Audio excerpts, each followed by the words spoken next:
Il y a en Afrique un profond ressentiment vis-à-vis de la France, une profonde suspicion qui est nourrie par un certain nombre d'éléments et au premier chef, bien sûr, la relation postcoloniale de ces pays africains avec la France. Tout cela a été activé dans les dernières années par la militarisation de notre politique, depuis l'intervention française en Libye en 2011, puis les interventions au Mali et au Sahel. S'y ajoute par ailleurs le sentiment souvent d'un double discours.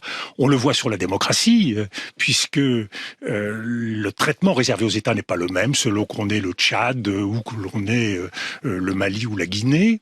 C'est qu'on ne voit aujourd'hui en Afrique, quand on est étudiant africain, quand on est responsable africain, quand on est de quelque État que ce soit, on ne voit qu'une chose, c'est la présence militaire de la France et la présence financière de la France à travers le CFA.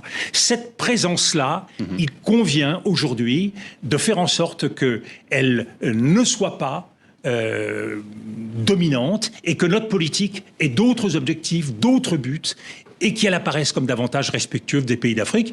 C'est ce qui fait la force de tous les États qui aujourd'hui s'intéressent à l'Afrique, la Turquie, le Japon, la Chine le Brésil et bien d'autres.